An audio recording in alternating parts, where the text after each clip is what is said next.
ஆதி என்னும் பராபரையே, அன்பான மனோன்மணியே, ஜோதி எனும் பஞ்சகர்த்தாரே, சொற்பெரிய கரிமுகனே, தீர்த்து நீக்கும் கந்தவளே, திருத்துகின்ற குருநாதர்களே, 18 சித்தர்களே, பண்பான பரமசிவமே, ஓதியே ஜோதிடங்கள் உரைப்பதற்கு நாதவிந்து வடிவாக நல்ல துணை ஆவீரே. உலகில் உள்ள தமிழ் பேசும் அனைத்து நல் உள்ளங்களுக்கும் மற்றும் ஜோதிட சான்றோர்களுக்கும் மூத்தோர்களுக்கும் ஆர்வலர்களுக்கும் மற்றும் இந்த காணொலியை காணும் உங்களுக்கும் ஆஸ்தோராஜின் இனிய நல் வணக்கங்கள். கிரகங்களும் அதனுடைய காரகத்துவங்களும் நட்சத்திரங்களும் அதனுடைய காரகத்துவங்களும் என்ற வரிசையில் தொடர் காணொலிகளாக கொடுத்து வந்தோம். அந்த காணொலியை தொடர்ந்து 12 ராசிகளுக்கும் இந்த 2026 என்ற ஆங்கில புத்தாண்டு எந்த வகையான நன்மை தீமைகளை தருகிறது என்று ஆராய்ச்சி செய்து அதனுடைய சார்ந்த தகவலை கொடுத்து வருகிறோம். அந்த வரிசையில் இன்று காலபுருஷனுக்கு 10வது ராசியான மகர ராசி லக்கினத்துக்குரிய ராசி பலன்கள். பொதுவாகவே இந்த லக்கினத்தில் பிறந்தவர்கள் கடின உழைப்பு உள்ளவர்களாக இருக்கிறார்கள். ஆனாலும் தாய் தந்தையினுடைய உறவு இவர்களுக்கு சாதகமான சூழ்நிலையை தருவதில்லை. அப்படி சாதகமான சூழ்நிலையை தந்தால் இவர்கள் பெரிதான வளர்ச்சியை எட்ட முடிவதில்லை. ஆக தாய் தந்தையை விட்டு இவர்கள் ஒதுங்கி இருப்பது என்பது சாலச் சிறந்தது. அதாவது குடும்பத்தோடு ஒட்டி உறவாடு இருக்கும் சூழ்நிலை வரும் பொழுது அவர்களுக்கு பொருளாதார சிறப்பு, தொழில் இது சற்று ஏற்ற இறக்கத்தோடு அமைந்து விடுகிறது. அந்த வகையில் இன்று 2025 இன்றோடு முடிவடைகிறது. நாளை 2026 என்ற ஒரு புத்தாண்டில் காலடி எடுத்து வைக்கிறோம். அனைத்து நண்பர்களும் முழு சந்தோஷத்துடன் முழு ஈடுபாட்டுடன் 2026 வரவேற்று காலடி எடுத்து வையுங்கள். அனைவருக்கும் என்னுடைய இனிய ஆங்கில புத்தாண்டு நல்வாழ்த்துக்கள்.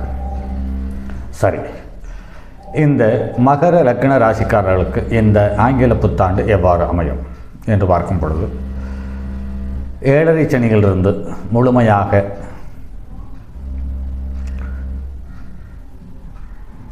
வெளியேறுகிறார்கள். அந்த வகையில் இவர்களுக்கு இதற்கு மேல் 7.5 சனியினுடைய தாக்கம் கொஞ்சம் கூட இருப்பதற்கான வாய்ப்பில்லை. ஆனாலும் லக்கினத்துக்கு 2வது இடத்தில் ராகு இருக்கிறார். இந்த ராகு லக்கினத்தை நோக்கி வருகிறார். அந்த வகையில் பார்க்கும்போது இவர்களுக்கு சற்று ஏற்ற இறக்கம், மனதில் தொழில் சார்ந்த மற்றும் உறவுகள் சார்ந்த விஷயத்தில் சற்று ஏற்ற இறக்கம் இருப்பதற்கான வாய்ப்பு இருக்கிறது. அதே சமயத்தில் பொருளாதாரத்தில் முன்பின் தெரியாத புதிய மனிதர்கள், புதிய உறவுகள் மூலம் இவர்களுக்கு செல்வம் செல்வாக்கம் வருவதற்கான வாய்ப்பு இருக்கிறது.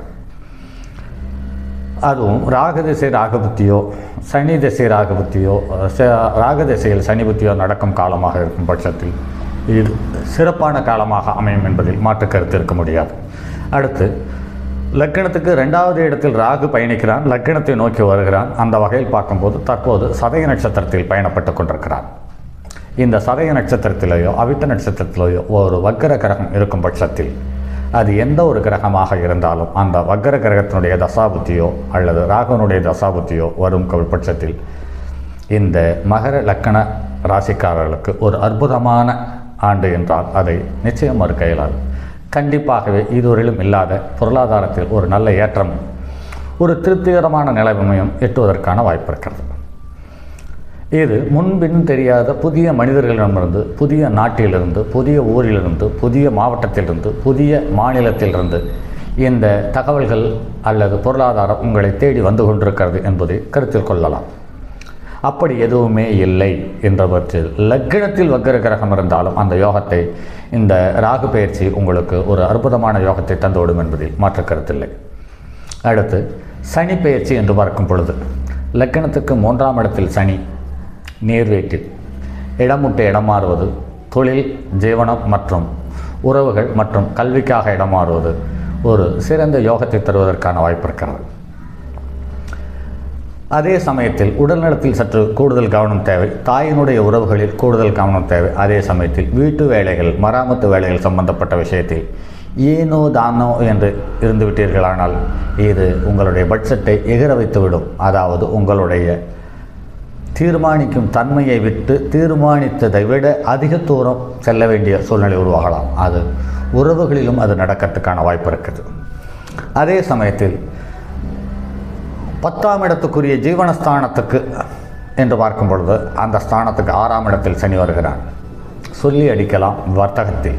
அதே சமயத்தில் வெளியூர் பயணமும் உங்களுக்கு திருப்திகரமான சூழ்நிலையை உண்டு பண்ணி தருவதற்கான வாய்ப்பு இருக்கிறது. அதே மாதிரி குரு என்று பார்க்கும் பொழுது தற்போதைய சூழ்நிலையில் லக்கணத்துக்கு 6ஆம் இடத்திலிருந்து 12ஆம் இடத்தையும் தன் வீட்டையும் பார்த்து, லக்கணத்துக்கு 10ஆம் இடத்தையும் பார்த்து, லக்கணத்துக்கு 2ஆம் இடத்தில் இருக்கிற ராகுவையும் பார்க்கிறார். அந்த வகையில் தற்போது இருக்கும் குருவனுடைய நிலவரம் இவருக்கு இந்த லக்கணக்காரர்களுக்கு ராசிக்காரர்களுக்கு ஒரு நல்ல யோகத்தை தருகிறது என்பதில் மாற்று கருத்து இருக்க முடியாது. அப்படி இருந்தாலுமே கூட உடல்நலம், கொழுப்பு சார்ந்த விஷயம், மூத்தோர்கள் விஷயம், குருமார்கள் விஷயம், தன்னுடைய ஆசிரியர்கள் தனக்கு மூத்தவர்களிடம் கூடுமானவர்கள் எச்சரிக்கையாக இருப்பது சாலச் சிறந்தது. இல்லை என்றால் கௌரவ குறைச்சலும் மரியாதை குறைவும் ஏற்படுவதற்கான வாய்ப்பு இருக்கிறது.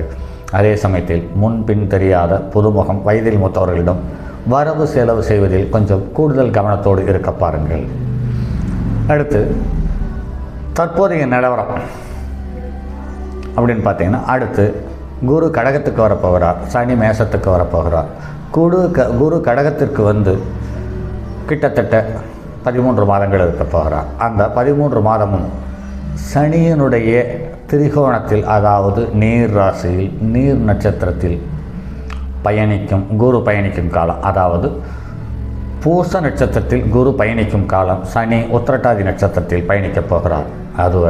அந்த வகையில் இதுவரையில் இல்லாத பொருளாதாரம் சிறப்பு அப்படிங்கிறது ரொம்ப சிறப்பான ஒரு மேன்மையை தருவதற்கான அதிகபட்ச வாய்ப்பு இருக்கிறது. ஆக சனி திசையில் குரு திசையில் சனி புத்தி நடக்கும் பட்சத்தில் அவர்களுக்கு பெரிய அளவில் முயற்சி செய்யாமலேயே எல்லாமே அவர்களை தேடி வந்து விடுகிறது. அதாவது ஜீவனமாக இருக்கட்டும், பூர்வ ஜென்ம கர்மாவாக இருக்கட்டும், தனக்கு கீழ் வேலை செய்யும் கூலி ஆட்களாவது இருக்கட்டும். அதே சமயத்தில் உடல் நலத்தில் மூட்டு வலிகள் சம்பந்தப்பட்ட தொந்தரவுகள் இருந்தாலும் அது கொஞ்சம் கொஞ்சமாக குறைந்து மூட்டு வலியினுடைய பாதிப்பு இல்லாமல் போவதற்கான அதிகபட்ச வாய்ப்புகளை உண்டு பண்ணி தருவதற்கான சந்தர்ப்ப சூழ்நிலை இருக்கிறது. ஆக அடுத்து குரு சிம்மத்தை தொடும் காலத்தில் சனி பயிற்சி வந்துகிறது. சிம்மத்தை தொடும் காலத்திலேயும் லக்கணத்துக்கு 12ஆம் இடத்தையும், லக்கணத்துக்கு 2ஆம் இடத்தையும், லக்கணத்துக்கு 4ஆம் இடத்தையும் பார்த்து விடுகிறது. அந்த காலகட்டத்திலேயும் ஓரளவு சிறப்பான பலன்களை தருவதற்கு வாய்ப்பு இருக்குது.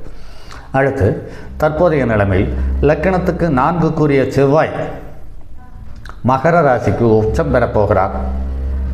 குறைவான நாட்களிலேயே மகர ராசிக்கு உச்சம் பெறும் சூழ்நிலை வரும்பொழுது இந்த ஜாதகருக்கு காடு, நிலம், வண்டி, வாகனம், அசையா சொத்துக்கள் மற்றும் நிலம் வாங்கி விற்கும் ஜீவனத்தில் இருப்பவர்களுக்கு ஒரு அற்புதமான காலம் என்றால் அது மிகையாகாது. ஆக எந்த தசாபுத்தி நடந்தாலும் உங்களுக்கு 7.5 சனியினுடைய பாதிப்பு குறைந்து சனி உங்களுக்கு மிகப்பெரிய யோகத்தையும் செல்வத்தையும் செல்வாக்கையும் அள்ளித்தருவதற்கான சந்தர்ப்ப வாய்ப்பை உண்டு பண்ணியிருக்கிறார். ஆக வரும் ஒரு வருட காலத்தை உங்களுக்கு சாதகமான காலம் என்பதால் சந்தோஷமாக அதை பயன்படுத்தி கொள்ளுங்கள். அடுத்து வரக்கூடிய சூரியன், சுக்கிரன், புதன் இவர்கள் ஒரு பெருமளவில் பெரிய ஏற்ற இறக்கத்தை தருவதற்கான வாய்ப்பே இல்லை. காரணம் என்னவென்றால் இவர்கள் மாதக்கோள்கள் என்பதை கருத்தில் கொள்ளுங்கள். மற்றபடி ஜாதக ரீதியாக இருக்கக்கூடிய ஏற்ற இறக்கங்கள் சின்ன சின்ன பலகீனத்தை கொடுத்தாலுமே கூட அடிப்படை விதி என்று பார்க்கும் பொழுது குரு சூரியன் நீர் ராசியில் ஒருவருக்கொருவர் தொடர்போடு பயணிக்கும் காலத்தில் அவர்களுடைய எதிர்கால வாழ்க்கைக்கு அடித்தளம் இட்டு அதற்கான உழைப்பின் பயணத்திற்கான சரியான காலம் பயன்படுத்தி கொள்ளுங்கள். சரி நண்பர்களே, மற்றும் ஒரு பதிவில் சந்திப்போம். அதுவரை உங்களிடமிருந்து விடைபெறுவது உங்கள் அன்பு நண்பன் எம் ராஜரத்தினம்.